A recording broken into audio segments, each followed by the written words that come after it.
Welcome, welcome to Morel's Man Cave, where we keep the party going. The party's going to be turned down a little bit right now. I want to have a serious conversation that needs to be had. And this ain't about no race thing. I don't care if you're black, white, Puerto Rican, or Asian. This is a conversation that too many people are not having. Those who are ahead of the ball game, congratulations. I appreciate it. Unfortunately, most people are behind the power curve. And my question for this show is, excuse me, what are the plans for you when you're no longer on Earth? Meaning, what are you passing down? I've seen too many times that family go into a financial burden due to person X, male or female, it's irrelevant to gender, are no longer here and they're beneath the earth. This person, hypothetically, is out there buying Jordans, fine dining, got to have the greatest clothes on, the greatest shoes on, the greatest pants on. They're going on trips and they're robbing Peter to pay for Paul. But God forbid, whether it be age, whether it be an accident, or whether it just be something that happens, they're no longer here. It puts a huge burden on the family. And most importantly, if they're a father or a mother, the kids are going to suffer due to the neglect of person XYZ. Let me explain a little bit more. Let me give you a scenario. In this scenario, we're going to use a male. His name is Mark. Mark is age XYZ. Throw in your own age right fast. And Mark is doing exactly what I'm telling you he's done. Mark likes to have a good time. He's very flashy. He likes fine dining. He likes to go on trips, whatever the scenario is. And Mark is no longer here. He's beneath the earth. Now, someone has to pay for this funeral. If the family's one of those type of families, they can go to the church like, hey, church, can you help out? So forth, so on. If the church is available to help the person out, that might do a fish fry, that might do a gathering of money for the person, and that's a portion of it. Now, Mark's still no longer here, and the family's like, I don't have the money because I have my Netflix subscription, I have my this fund and that fund. Now, let's say this person has some sisters and brothers, they don't have it because they live from paycheck to paycheck. With this economy, I get it. Now they go to the cousin or family member who actually has a couple of dollars. Let's just use this person. Let's call this person Randy. Randy is trying to buy his first house ever. Randy is in his 30s or in his 40s. And Mark is no longer around. He's beneath the earth or going beneath the earth. They're like, hey, Randy, how much money do you have to contribute to putting him under the ground? And Mark is like, well, I'm trying to save up for a house right now. I really need this $1,000, $2,000, $5,000, $10,000. But the family's like, I don't have it. How we got it? We got to do this for Mark because Mark was such a staple in the family and so forth. And I'm not saying Mark isn't a staple in the family. What I'm saying is, by Mark being no longer on this earth, he's put a huge financial burden on the family by not having at the bare minimum life insurance. Mark has to pass down a bunch of Jordans. That's, let's say, hypothetically a size 12, but everybody in the family was a size 11. So those shoes are no good for everybody else. Mark is, let's say he's 5'8". Everybody in the family, they say 6 foot. Those clothes don't fit. Like, there's so many levels to Mark's lifestyle that he's no longer here on this earth, that his family's like, I really can't benefit from what he has. He lived in an apartment, but there's nothing wrong with an apartment. Mark had $100 in his bank account. So now the family is going to have to throw some nickels or some dimes to put Mark underneath the ground, and it shouldn't be that way. My purpose of this conversation is for anyone who's watching, sit down and talk to your family and say, hey, do you have a life insurance policy? Have you ever thought about when you're no longer here, what are your expectations for the family to do for you? They want to put you under the ground. They want to cremate. What do they want to do? And most importantly, how much do you think that costs? We're just out here just living. We're having a good old time. Turn up here. do what we're going to do here. And I understand, trust me, the economy is bad. Like I've said in a previous video before, within the last 6 months, over 1 million people have lost their job, whether it be due to AI, companies downsizing. I get it. But how much is a Netflix subscription? Let's just say 20 bucks. Let's go on the high end, 25 bucks a month. Do you think that a life insurance policy of $10,000, $20,000, $30,000, $50,000, $100,000 is worth that to have? Can we really sit back and be like, you know what? My life is so important to me. I don't care about, at the bare minimum, having a life insurance so my family doesn't have a huge burden in the event that I'm no longer here. And I could pass down some extra cash for them potentially after all the costs of putting a person under the earth. You got to this conversation needs to be had. Like I said, there's a lot of families that's above the power curve, and that's great. But there's a lot of families that never talk about this on the family that you can do. Like I said, Randy is trying to save to buy his first house ever. But due to a family event and no proper planning, Randy's stuck. It's like Randy has his own family potentially trying to buy a house, but Mark passed away and the family's beating him up like, we need this money to put out. You can call Google and find you a nice life insurance policy on the worst case scenario. Now, I know some of you all are out there riding dirty right now. You don't have no car insurance, but you got a car. In the event that something would happen to your car, it's going to do what? Cause a huge financial burden. Some of y'all out here riding dirty right now. You don't have medical insurance. In the event you got to go to the emergency room, it's going to cause a huge financial burden. And I get it. Use another scenario right fast. A lot of you all have your life insurance and your medical insurance tied to a job. In the event, let's say in the last couple of months, over 1 million people have lost their job. So you no longer have life insurance and you no longer have medical insurance. You're like, you know what? I'm going to thug it out. I'm going to push hard. I'm going to go through what I can. And when I'm up again, I'm going to get me some life insurance, and some medical insurance. I get it. The purpose of this conversation is we need to be having a conversation. I put this hammer out here in the beginning of the thumbnail because we need to beat ourselves. Like, honestly, we're just killing ourselves. I'm going to give you a personal story. So I'm one of 5 kids. I have a brother who's no longer here. And my mom has some kind of insurance on him. To exactly what degree, I don't know. But my point of the conversation is that we wasn't going around doing fish fries. And it wasn't like, hey, we get $100 here, $1,000 here, so forth, so on. He was taken care of. But can you say that about your family members? Can you say that about your friends?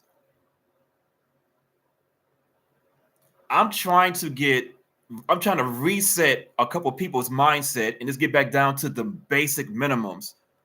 The minimums is, let's make sure that our bills are paid.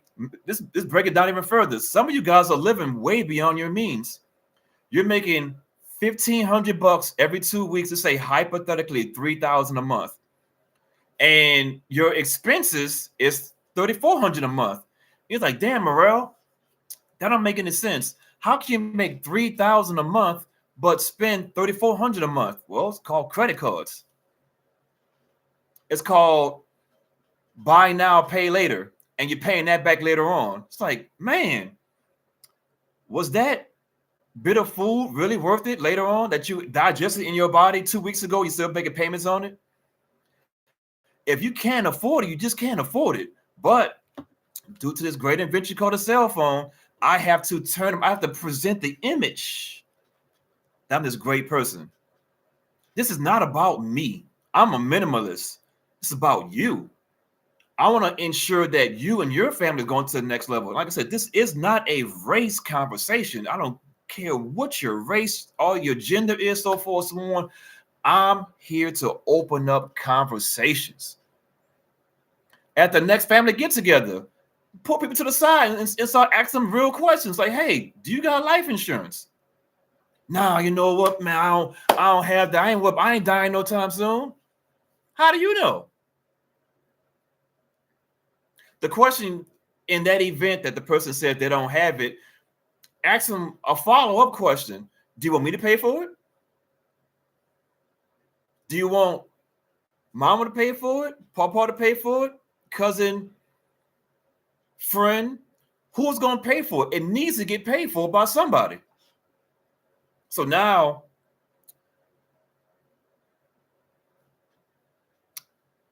it's just such a touchy topic to talk about, and I get it, but we got to do better. I'm 47 years old, and I've been around a lot of Marines. And one thing about the military that I love the most is you get to see them at 18, 19, 20 years old. And if you're planting the right seed, you can see them grow. And you're not my Marines by any means. I call you guys the crew. This crew that's following this channel, that's following me, it's my job to point you in the right direction. I'm not trying to make no money off you guys. I'm not charging you guys for no courses. I'm not trying to get no one-on-ones and charge you guys $150 per hour. I'm not gonna put my personal phone number out there, but what I would say though is, let's talk about it. Hit me up. We could do a Zoom call. We could talk. Matter of fact, we could make it even better. We could have homework assignments. Hey, let's check up on you right fast. What's going on in your world? Oh, you told me to look online and look at these things to get to a job. Did you do it? No, I didn't do it. There comes a point like I can't hold your hand. I don't have all the answers. My purpose of this channel is to spark the conversations. We're having the wrong conversations. We're having a conversation about Candy Burris and Todd, Ebony K. Williams, Shakira, J-Lo, Brad Pitt. Like, we having the wrong conversation. We know more about celebrity lives than what's going on in our own families. As we get older and older, these conversations need to be happening. I can almost guarantee you, watch TV today, which I don't really watch TV, but just watch some TV today. You're going to see some life insurance commercials on there. You ain't going to pay attention to it. You can be like this. They're offering them to you, 10, 15, 20, 30, $50,000 for nickels and dimes every month. Well, I guarantee that cell phone bill got paid, though. Them Uber Eats got paid. When are we going to get it? When are we going to stop passing down trauma?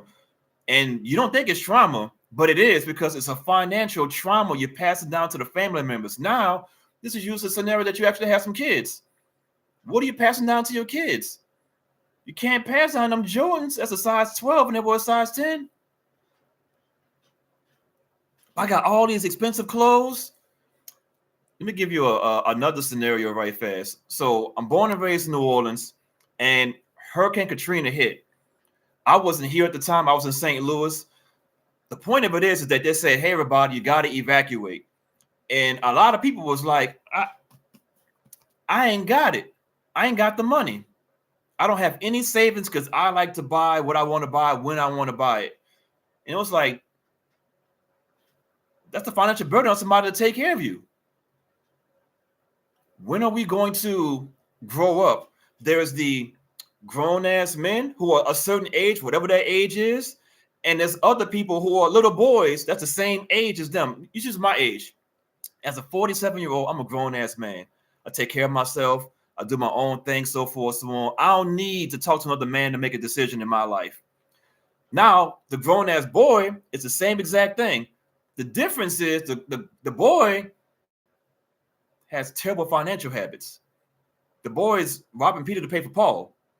And at a certain age, you got to get it together. My purpose, and I say it again, of this conversation is, when the event that you're long gone and you're no longer on this earth, what do you have to pass down?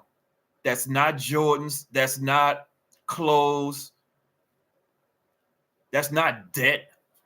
Oh, you owe $10,000 in credit cards. What are you buying? What is that important? That TV that important? About to be the Christmas season. Everybody start buying all kind of stuff. Hey, keep it down to the minimums. Minimums.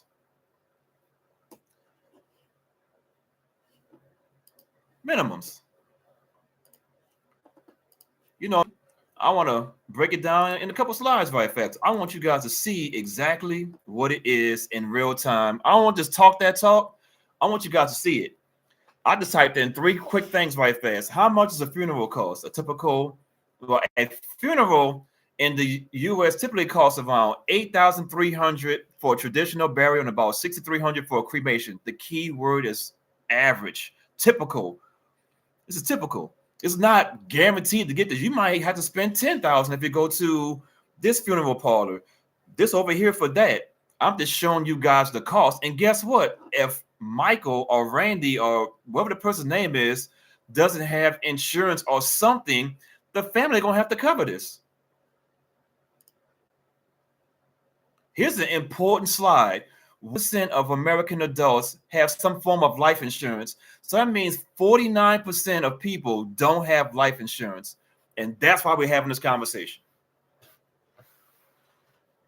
This is exactly why we're having this conversation right now. When I was in the military, we had this thing, I want to say it was SGLI. I forget the exact what it means, but it was like a $400,000 life insurance policy in the event something would have happened to me. Well, once you leave the military, that's gone. You got to figure it out on your own. My life insurance was tied to the job. So I understand being out here in the regular world, a lot of life insurances and a lot of medical insurance is tied to your job. You may have lost your job. I understand it. But we got to fix this number right here. If approximately 51% of American adults have some form of life insurance, that means the other 49% don't. We got to do better, ladies and gentlemen. We got to do better. And what is the average age of death? 73, 74 years old. If everything works out well, you know, medical, you're eating well, you're doing the best you can, so forth, so on, whatever that may have been. Hey, I'm just over here showing you the numbers. I'm never want to be preachy. I want to just start the conversation because the conversation really starts in your house, in your house, in your family, to your kids, to your spouse. I'm just a messenger. We got to do better. 40 years from now, in the event that you're no longer here, is your family going up? Are they stagnant? Or because of so many financial burdens, they're going down? That's the question you got to ask yourself. With that being said, comment, subscribe to the channel. I really want to have true conversations. This isn't one of those fun ones. This is one of those ones that it has to be said out loud. And I don't care if I have one person who follows this message. I did my part. What did you do? I can't even say my favorite phrase at the end of this thing. Have a good day.